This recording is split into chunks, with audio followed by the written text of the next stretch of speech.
Hey everybody, this is Steven from PopCultureMaven.com. We're back with this week's new comic book reviews.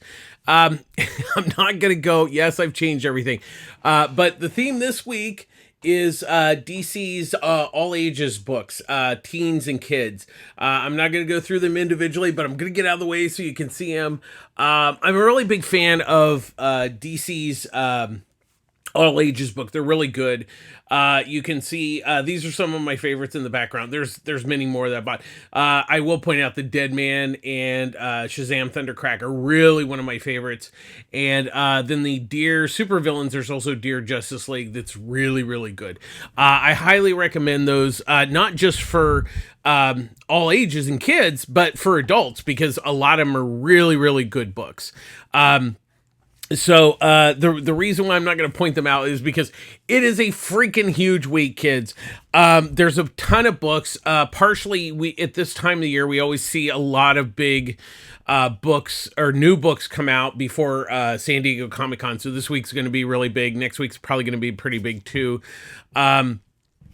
Speaking of Comic-Con, that's next week. I will be there all 5 days. So quite honestly, the reviews I'll probably have to double up the week after. So most likely there will not be a review video next week for next week's comics because I just really won't get a chance with all the chaos. Now, with that being said, I will try to post stuff from Comic-Con. I have fixed the video audio problem with the new microphone, so hopefully the panels that I record this year will turn out well. So we'll kind of fingers crossed on that one that'll work. So I got new equipment and everything for that. So hopefully we'll get that taken care of. And so, check our socials. We're also now on Threads, which is the Meta, Instagram, sort of Twitter-ish thing, which is kind of nice. I'm enjoying it so far. So check us out at Pop Cult Maven under that. Sign up. Or follow us on our socials. Hopefully I'll be giving updates about Comic-Con via that, and probably more so than Twitter. Twitter's kind of unfortunately become a bit of a dumpster fire, but we'll try to post as much as we possibly can, and then record stuff. For sure, if you want to find me, I will be at the Eisner Awards. I'm part of the staff there. That's on Friday night. Otherwise, you can just kind of I'll be running around like everybody else in the crazy insanity of what is Comic-Con. So, with that being said, I did want to point out this week, DC did send out a manga sampler because they're doing some manga books. So, it was actually kind of a nice little sampler. The one that I thought looked really interesting was Batman Justice Buster. That looked really, really interesting. So, I might check that one out. Okay, let's get to the new books because there's a ton of them. And we're going to do what we did last week. We're going to do all the Night Terror books first to kind of get them out of the way. We're at week 2 on that. So we'll kind of see where it's gone. The first week was a little mixed bag. So we'll see where week 2 is. First up, we have Night Terrors number 1, written by Joshua Williamson. With artwork by Giuseppe Camuncoli, Stefano Nessi, and Casper Weingard. So this is really a kind of a solo story about Deadman and Batman, where Deadman is finds out about insomnia and he's creating all these nightmares for the heroes and villains. And so Deadman actually takes, possession of Batman's body, which Batman's probably not going to be too happy about. But considering the whole nightmare thing, Deadman doesn't have nightmares because he's already dead. So really it's kind of that, it's kind of Deadman versus insomnia. He kind of finds out a little bit about insomnia as why he's doing this and stuff. And overall it was kind of nice. The story didn't blow me away. It did have a nice surprise ending, which I did actually enjoy. There's a nice cameo by a character that looks like it's going to play a part in this. Once again, these main ones, I'm not necessarily blown away. I mean, I like Dead Man. I mean, I think that's why I like this one a little bit better than the kickoff book last week, because I love Dead Man as a character. But it was okay. It was a little bit better than the kickoff book, but not super amazing. Next up, we have Night Terrors: The Flash, number 1, written by Alex Pandel, with artwork by Daniel Bayliss. So what this story's nightmare is Barry. So Wally and Jay are fighting Gorilla Grodd. Jay has been injured, so he's faster than a normal person with a messed up foot, but not as fast as being the Flash. And so what it is, Gorilla Grodd basically nearly kills Wally, and so Wally's in the hospital and he can't heal correctly. So Barry goes back to the time to try to save Wally, and that, it's kind of this nightmare. That's the nightmare that's this issue. It was okay. It was a little bit better than just, Barry's having a nightmare. He's remembering all the bad stuff that happened in his life. So I'll definitely give Pandel that it's not just that kind of story. It was okay. It was a nice story. It was, it was nice seeing all the, the Golden Age, Silver Age, and Modern Age, flashes all together. It was okay. Bayless's art is nice. I did want to go back really quick to the Night Terrors, that the artwork by the 3 different artists was actually quite nice. It was actually a good looking book, and even though the styles were different, it did blend together well. But the Flash is okay. So got that out of the way. Sorry, backtracking a little bit. Next up, we have Night Terrors: Zatanna, number 1, written by Dennis Culver, with artwork by David Baldion. So Zatanna has not, fallen asleep, so she's not having nightmares, but she's actually holding off the sleepless nights, who are these nightmare creatures. And so she calls upon, she tries to send out a call, to get somebody to help her, most all the heroes. So she ends up bringing Robot Man, who, can't really go to sleep because he's in, his brain, his body. He doesn't go to sleep. And so they get away from the sleepless nights, and they have Wonder Woman and Detective Chimp with them, which will lead into the Wonder Woman Night Terrors book that's coming out. But basically, Zatanna and Robot Man are holding them off, and they're trying to figure out how they can, kind of fix this nightmare thing with insomnia. There's a neat twist at the end with what happens with Robot Man. I don't want to give that away. It's really interesting. Culver is actually writing the Unstoppable Doom Patrol that we will be reviewing later. I really like this. Once again, it wasn't just, oh, hey, I've fallen asleep, I'm having nightmares about every bad thing that's happened in my life. I really have to give it to Culver. He really, this story is kind of outside that box. Was much more interesting. But really, the big win for this is Balden's artwork, which is this is a really gorgeous looking book. The artwork was absolutely amazing. It just looked really fantastic. So this one definitely was one of the better ones that came out this week. Next up, we have Night Terror Robin, number 1, written by Kenny Porter, with artwork by Miguel Mendoza. So what this is Tim Drake and Jason Todd, and they're on separate missions, but then they, fall into the nightmare. And unfortunately, this is the boohoo. We're having nightmares. Tim is reliving his dad getting killed, and Jason is being haunted by the Red Hood, i.e. the original Joker Red Hood. It's okay. It's just like, it's the boohoo, I'm having nightmares story, which is, it's not going to win any prizes for that.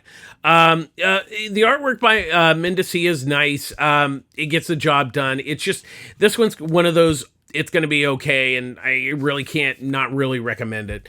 Next up, we have excuse me, Night Terror's Green Lantern #1, written by Jeremy Adams, with pencils by Eduardo Pancia, and inks by Julio Ferreira. And there's a backup Sinestro story written by Alex Segura with artwork by Mario Facillo. So this kind of story somewhat comes out of the second issue, but I don't think you necessarily have to read it. And once again, it's kind of the boohoo, my life, has bad things and I'm having nightmares about it. And that's kind of what the story is. It was okay. It's him reliving, I will say the one twist was the Abin Sur thing where he gets the ring, but then he starts sucking the life out of Hal. That was kind of an interesting twist in the story. I'll give it that. But the rest of it was kind of okay. The Sinestro story was, once again, it was kind of a short story, and it's only going to be 2 parts, but Sinestro doesn't have his ring, and he's, getting beat up by a nightmare, and you're like, okay, that's nice, but not really anything to jump up and down about. This one is one of those ones that's kind of okay. The artwork on both of them are nice. Bancia's artwork's actually really nice. It's the book's nice. It's just that the story's kind of okay.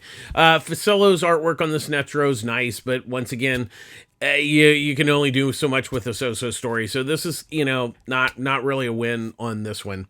Next up, we have Night Terror Shazam #1, written by Mark Waid, with pencils by Roger Cruz, and inks by Wellington Diaz. So this one has to do with Mary Marvel. She now has the Shazam powers, and what it is this nightmare is Billy basically killing all the other family kids. And it's actually really kind of interesting because in a way, it's not necessarily a Mary, boohoo, this is bad stuff that's happened to me. This is actually a new nightmare, which I have to give props to Wade. He kind of flipped it where it's not just boohoo, I'm having nightmares. She's having nightmares, but they're not necessarily based on anything. And Billy, basically what he does is he brings the kids and he yells Shazam, and they burst into nothingness. And so it's really interesting, and he's captured Mary at the end of the story, and I don't want to give anything away, but it didn't necessarily blow me away, but I did really like the story. And then Cruz's artwork's really nice here. There's some really, really nice panels and some there's a nice double page spread that's really, really, really good looking. But definitely this one's above average and worth picking up. Wasn't necessarily my favorite, but I did enjoy it, which at this point, that's kind of the minimum I'm looking for on the Night Terror books. Did I enjoy it? Yeah, okay. Okay, so that finishes the Night Terror week 2. So now on to the regular books. First up, we have Jeff Lemire's Fishflies, #1. It's written and drawn by Jeff Lemire. So originally, this book started out on his Substack, but this is not actually the stuff that's on Substack. There's a 2-page letter, explaining the origins of the story and everything, and basically he considers the Substack kind of a trial run for this book. He's redrawn and rewritten a number of things since that. Now, the part of this first issue was available on Free Comic Book Day, so if you've read that, you can kind of see it. And basically, what the story is there's this guy at a convenience store who's robbing the store. He inadvertently kills a kid that comes into the store, so the police are looking for him. But while he's escaping, he gets shot, but these fish flies attack him, and he ends up on this farm with the girl who lives there with her father, who it's basically kind of a crappy drunk father, Fanny Fox. She finds him and then takes him to like a place where he can get better, because she doesn't know what to do, and she kind of she knows that something has happened in town. The police are looking for him, but he's all messed up because the fish flies have bit him. So I don't want to give anything more away. It's really interesting. I'm a big fan of Jeff Lemire, and I really like his own stuff. I love his style of artwork. It's not going to be for everybody, but I really enjoyed this book. It set things up really well with still having a lot of mystery to it. Now he did say that there are not going to be trades of this book. Now, each issue is going to be a double-sized issue, and it's going to be bi-monthly. So the next issue will come out in September. He considers these like the trades. Now, he did say probably when it's all over, he will collect it in one volume, probably a hardcover. He said that this is going to run like 350 pages, so it's going to be a big book. So definitely, just know it's going to be a long one. And like I said, if you're a person that waits for trades, this is not going to come out in trades. Like I said, he considers these double issues as trades. So just a heads up, if you're going to wait, I wouldn't wait, unless you want to wait, maybe possibly a year or so for the whole thing to finish. So it's probably gonna be longer than that with the length he's talking about. But this was really a great book. I really recommend it this week.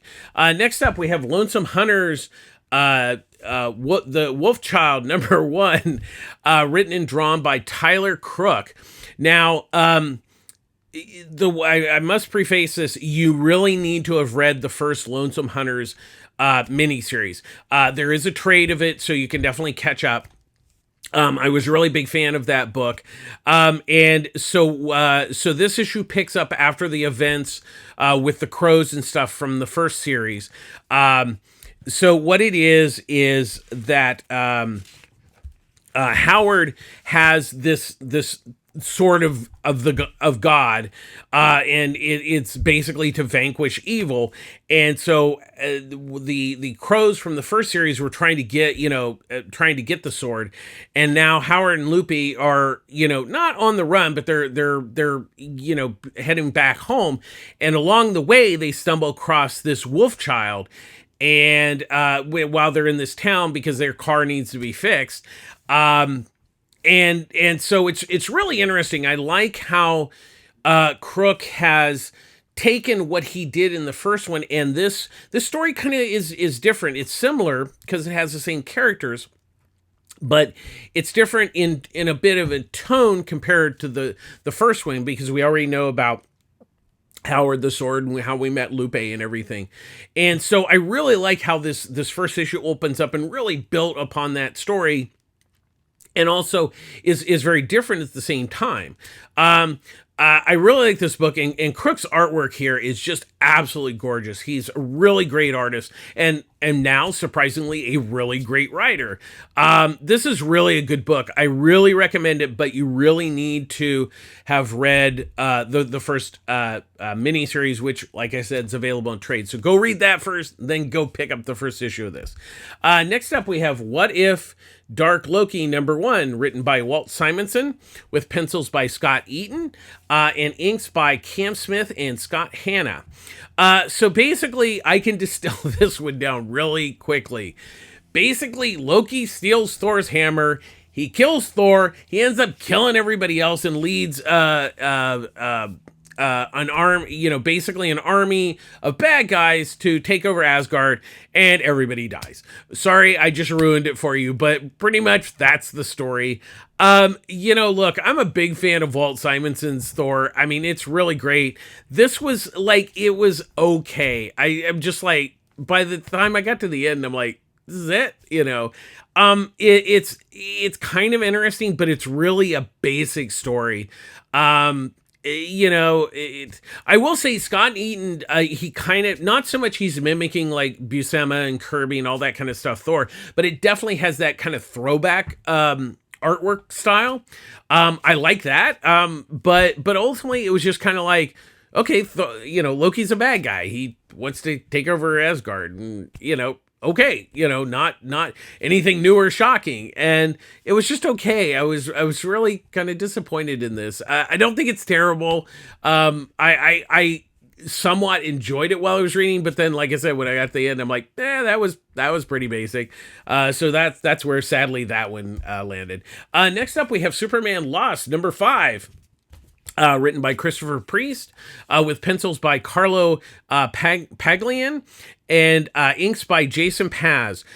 So there's a couple things going on. I mean, we're dealing with the present of Clark being back from this journey, but we're also seeing flashbacks of how the journey was. So in last issue, there was this. He was stuck back on the planet that he had left. And so there's this aliens that are destroying the toxic area of the Earth, while the basically rich people live underground. They've basically sold it off to the aliens, and so Superman is helped by a Green Lantern who her name's Hope, and she doesn't understand what a Green Lantern is. She just knows, hey, I got this ring from somebody, but he died before he told me what to do with it.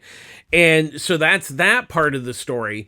But back in the present day, Clark is having a hard time adjusting, where because he was in space and everything was silence, he's now like hearing everything all over again. He's lost the ability to like tune things out. So he's kind of walking around in a daze. And so Lois goes to Wonder Woman to borrow her magic lasso to help Clark kind of get it together and help him, mentally kind of come back to the world. And it's really interesting. I'm really digging this book. Christopher Priest is really, the story is really, really good. And Pagliano's artwork is really, really gorgeous. I'm really liking this book because it's a Superman story, but it's kind of, outside the box Superman. It's not about him being super, it's about him, and, it's about Clark and Kal-El and how he's dealing with all this. It's really quite fascinating. I really, really like this book a lot. Definitely well worth checking out. Next up, we have In Hell We Fight, number 2. Written by John Layman with artwork by Jock, J-O-K, not Jock as in the artist for a lot of DC books. So what this is, so these kids have, in the first issue, they stopped an ice cream truck, and because they wanted ice cream, and ice cream in hell is that's like the best. They find out that there's actually an angel in there, so they take the angel back to the house. So there's Midori, who's kind of the head of the of this kid gang, and what we find out is that she was raised from a baby by a mob boss, and so she doesn't really necessarily know good from bad. And so, but what she finds out is the mom boss was actually a demon. And he's the one that kills her, and that's how she ends up in hell. So, there's also, Baffa Dragon, he's one of Satan's, little kids of, thousands of little kids he's had. Then there's Angel, who's an angel. Then there's Ernie, who's got the magical axe in his head, and every time he takes the axe out, another one appears. And then there's Xander, who was killed by a frog demon. So they take Angel back to the house, and it's kind of a haunted house, but not scary haunted. They're just used to like demons, and so they find out that Angel has actually, I won't say who kidnapped her, but it has something to do with a person that I have mentioned previously. And there's a reason why that person wants the angel. And so now they've kind of somewhat teamed up, this gang and Angel, because Angel has like powers in hell that they don't have, so it's really interesting. Layman's story is really intriguing. I really like how he built from the first issue here, and how he continues to kind of, we get to know these characters, how he builds them out more, which is really good. And Jock's artwork is really, really good here. It's really a nice looking book. Definitely well worth checking out. I dug the first issue. I like where the second issue, built from there. It's well worth checking out. Next up, we have The Rocketeer, Den of Thieves, number 1, written by Stephen Mooney with artwork by Dave Messina. So the basic story here is that the Nazis have developed a jetpack like Cliff's. But theirs kind of works, but they're still having issues with it. So their plan is to kidnap Peavy, who, modified Cliff's, to get it to work right. So, once again, it's World War II Nazi, not bad Nazi story. And also, but the interesting thing I like that Mooney did here is, he really built on the relationship of Cliff and Betty. I really like that. Messia's artwork's really, really nice. Look, who isn't a Rocketeer fan? And really you gauge the stuff, not that it's as, look, nobody's ever going to replace Dave Stevens' Rocketeer. That just will not happen. The key to these have always been, is this story enjoyable? Does it feel like Dave's Rocketeer? And in this case, yes, it very much feels like, a Dave type story. And Messia does a really good job. The artwork's really, really nice. Once again, as long as you hold true to like Dave's Dave Stevens' Rocketeer, then you've done your job. And I think, Mooney and Messia do that job here. So definitely well worth checking out this week. Next up, we have Sirens of the City, #1, written by Joanne Starr with artwork by Kari Randolph. So what this is Layla, who she's pregnant and she's now a runaway. What we find out is she has these like powers. We're not quite sure exactly what those powers are, but her boyfriend wants to, kind of help her. Hey, I want to have this baby. She doesn't want to have the baby. So she ends up meeting this guy who takes her to like this party where there's kind of like, I guess you could say like like a boss or something, bad guy, or kind of a bad guy. We don't really know who the bad guy is. We know that somebody wants her for her powers. And once again, she kind of knows that she has powers, but she doesn't know how to kind of use them or deal with them. She's just really dealing with like being out on the street. She doesn't want the kid. That's really kind of the crux of this story, beyond her having, these powers. I found the story kind of okay. I think Star, we kind of get to know her, but really, I think it was just, it kind of, for me, this first issue meandered a little bit, and it was, I don't know, it's kind of like here's the thing, this could be where the second issue is able to kind of like, okay, now the first issue kind of makes sense. So I definitely don't want to kind of write this book off. I think there's some good ideas here. I just wasn't particularly overwhelmed. I thought it was just, it was really kind of, the thing is, it's just very exposition heavy, and yet there was a lot of explanation, but yet I didn't feel like a huge connection to it. So that's, once again, is that sometimes happens with the first issue, and it can turn around as it goes along. So we'll see. Randolph's art's nice. I actually like that it's kind of a black and white book, but with very selective color, which kind of adds a pop to it, which you don't really see a lot. Not too many artists really do that nowadays, but I did like the artwork. So we'll kind of stick a pin in this. We'll read the second issue and kind of see, if this, the exposition from this first issue can kind of, go into the story and then go, yeah, okay, this makes sense now. So, next up we have The Hunger and the Dusk, #1, written by G. Willow Wilson with artwork by Chris Wildgoose.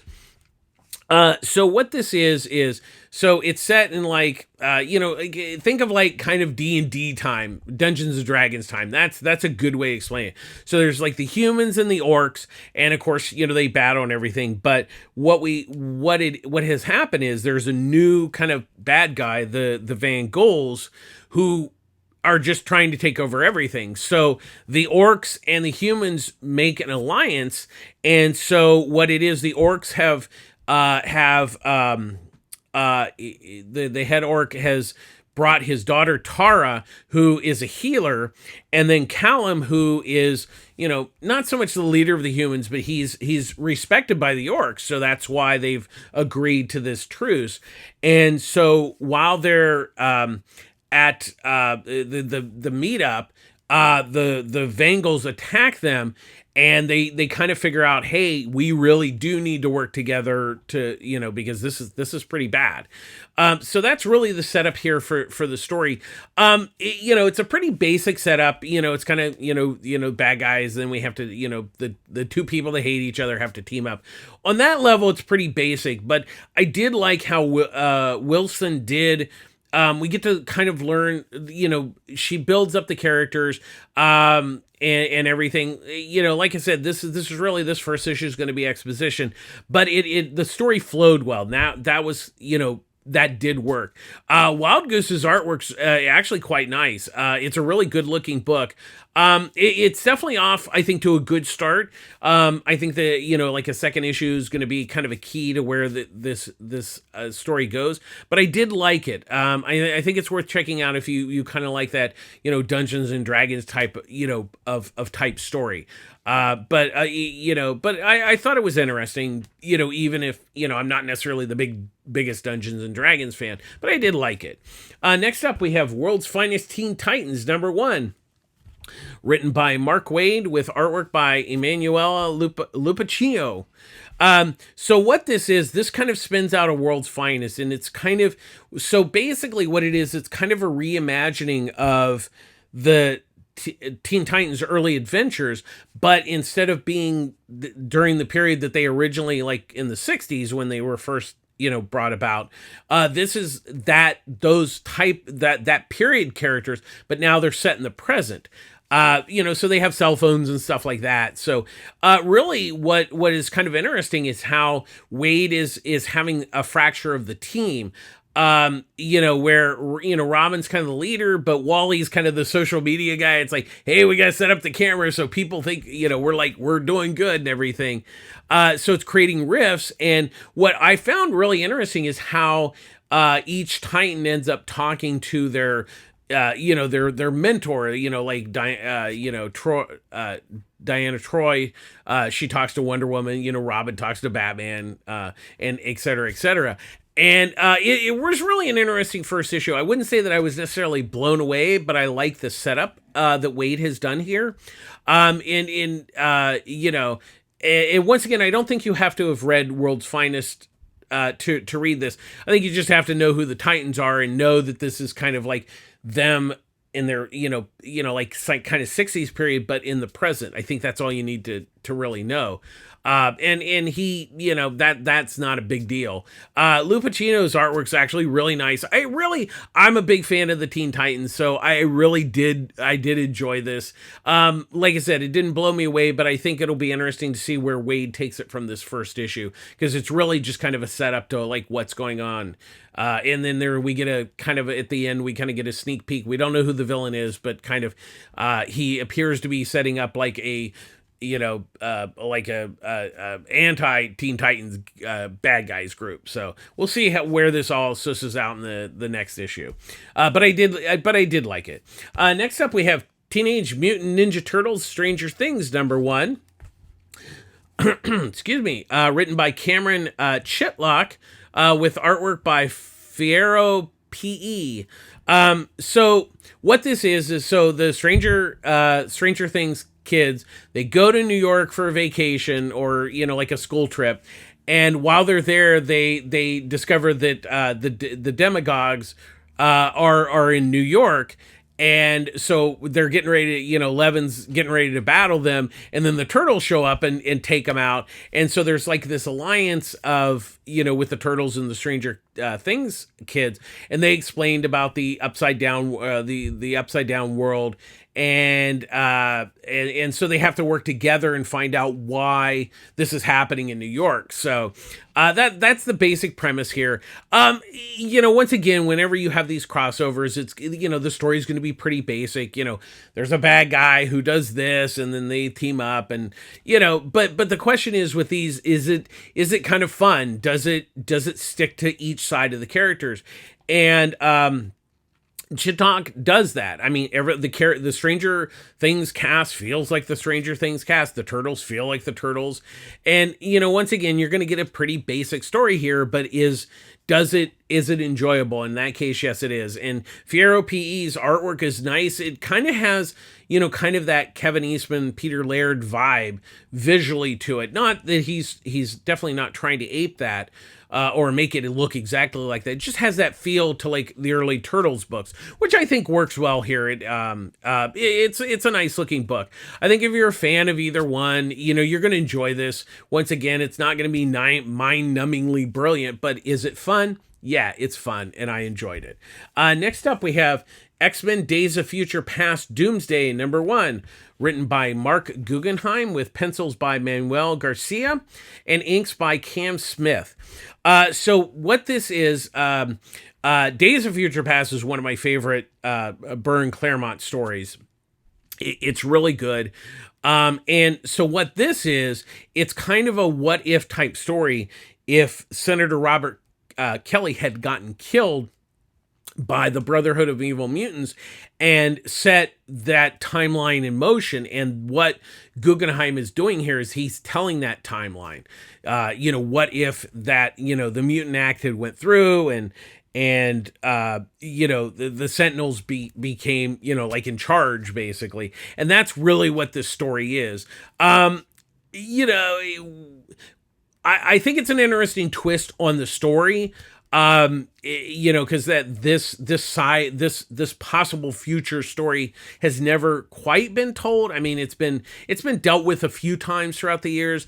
I think definitely you really need to have read the original storyline to like understand what happened and how they changed history. So you now understand how this one works and it doesn't change that history.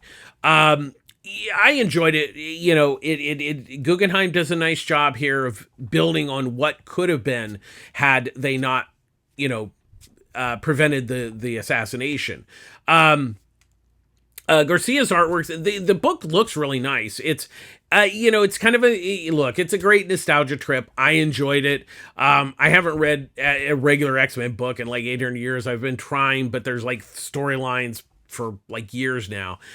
This is a nice set aside by itself continuity. It's imaginary continuity, but it's by itself. So if you want to read an X-Men book, this is the one to read this week. Next up, we have The Unstoppable Doom Patrol #4, written by Dennis Culver, with artwork by David LaFontaine. Now, the regular artist, Chris Burnham, he's not doing this issue, which is a little sad, but I will say LaFontaine does a really good job here. And what's interesting about this issue, it's a middle issue, but what Culver has done here is that it's basically each character going into Dr. Cinco, and it basically a therapy session, and each one is kind of dealing with, how they became a member and how they're working with the team or dealing with stuff. It's really, at first I was like, okay, this is kind of okay. But then when you get to the end and it really makes sense to the middle part of this story, because we've had new members come in and old members, and it's kind of a flashback, but it's more of really delving into these characters, which, on the surface doesn't make for a very exciting read when you kind of first, but when you really think about what Culver has done here with this story, it's kind of genius. Where, once again, not a lot is really happening, but it really is. And it kind of makes you think about each member and kind of gives them a little bit more, characterization, which I really like. And LaFontaine does a really nice job here. This one is a hard one to kind of draw because a lot of it's like big double page spreads. And once again, it's just people, in a therapy session. So visually, how do you do that? And I think he's done a really good job here. I'm a big fan of this book. And like I said, I think people are going to react differently to this issue. But in hindsight, once I got through it and understood what Culver was doing, I really enjoyed it. Next up, Haunt You to the End, #2, written by Ryan Cade with artwork by Andrea Mutai. So Colum is the billionaire that's taken to this island. The world's coming to an end, but there's something he knows that this island is haunted because people have died there, and he basically is there to try to find the secret to afterlife because he knows the world's coming to an end and everything, but he wants to figure out a way to live beyond dying. And so you have Matt Parks is the reporter. He's pretty much broke, but he's coming along for the ride because he's getting paid. And so in the first issue, the plane, made it to the island barely. But we now know this is kind of a haunted house story, and that bad things have happened on this island, and they're starting to basically the island's attacking them as ghosts, so that's really what the second issue is kind of building on, the haunted house story. It wasn't as amazing as the first issue, but it works as a second issue because it builds on the first issue. So it's still really a good issue. It's just that, once again, you've gotten over that high of the setup, and now you're kind of starting to, Caday's, starting to, kind of get into the story here. So I do like it. Andrea Mutai, I'm a big fan of his artwork. He's really good, and who better to draw like a haunted house story than Mutai. It's a really good looking book. I think the second issue does a really good job of building on the first issue. I think it's still worth checking out, especially if you're kind of a horror fan. Next up, we have The Incredible Hulk, number 181, Facsimile edition. It's written by Len Wein with artwork by Herb Trimpe. So now the big thing about this is his first full appearance of Wolverine. He actually appeared in the last panel of 180, but this is considered his first appearance. And it's also his first cover appearance. So basically what's great about these facsimile editions is it gives you a chance to not only read those stories for a much cheaper price than buying the original, but it also reprints all the ads and everything in there, which is actually really cool because, who doesn't need like a switchblade comb or X-ray glasses. But once again, it really goes back to show how Wolverine was first introduced. And it's a simple, Hulk versus Wolverine story, and then Wendigo is kind of in the background, involved. Look, it is what it is. I actually like Herb Trimpe. My favorite work of his is the Godzilla book, which hopefully someday will finally get reprinted. Which sadly hasn't been reprinted in full color, I should say, because there was a black and white collection that Marvel when they reprinted it. So there's something, but that's out of print now. But it's a peek into the past on both the comic and the ads and the stuff of its period. These are always fun. I think they're a great deal, for it's $4, compared to like thousands of dollars for to buy the issue. Plus, it's also been reprinted in other books, but it's a cheap way to check this out and kind of relive that nostalgia. Next up, we have Spirit World number 3, written by Alyssa Wong, with artwork by Hanning. So Xanth and Constantine they've made it back to the Spirit World, but as they just get there, they're being attacked by this tentacle monster. And as they're fighting it, Cass comes along because Cass is living. She's in the Spirit World, and so they fight off the tentacle demon. And so they find out that, Cass doesn't want to go back because she wants to actually help the people there because people are getting kidnapped. And so she wants to help. So they go to the Fox, who is kind of like, she's not a bad guy. She just, if you need information or you need something, there's a price to pay for it, And so they want to find out kind of what's going on. And so while they're doing that, we get glimpses of the villain, and basically what it is, it's this demon that is not only kidnapping these people, but absorbing them. Why, we're not quite sure yet, but it's kind of creepy. And so basically Xanth, Constantine, and Cass are this issue is like, okay, we're gonna team up and then we're gonna go after the bad guy. That's really what this issue is. So we learn a little bit more, like kind of what's going on and how it's all coming about. And I'm really digging this book. Wong is doing a really nice job. I like the story. I like the characters. I mean, you kind of got me with Constantine, but I like Xanth. And Cass is a really good, character from the Batman universe to bring in. Hanning's artwork's really nice. It's a good. It really captures, kind of the wildness of the spirit world really well. I'm like I said, I'm digging this book. I think it's well worth checking out. I think a lot of people are missing out on this book. It's really, really enjoyable. And finally, this week we have Danger Street #7, written by Tom King with artwork by George Fornes. Yes, it's back. There was a planned hiatus between 6 and 7. Because George needed a little break to kind of catch up. So once again, it's hard to explain. You need to have been reading this book, but I can't. I recommend this. I love this book to death. You have to keep reading it. So really, this issue we kind of have Lady Cop kind of discover. She's getting close to. The Green Team appears to be the villain behind some of the villain behind this. About the killer, we have the Dingbats. Have gotten. They get thrown in jail. But they meet up with Warlord, so that's gonna be a story going forward, and then also Manhunter comes to like kill one of the Green Team guys, but it doesn't go as well as planned. So there's a lot of spinning plates this issue. Once again, it's hard to really explain the plot of the story because it's really one of those continuing plots. But I love this book to death. Tom King is knocking it out of the park. I love the fact that he's using characters that pretty much nobody cares about. I mean, the only ones that I think honestly that people are even going to know is possibly the Creeper and Darkseid and the New Gods. I think that's everybody else people are gonna have no idea who those characters are.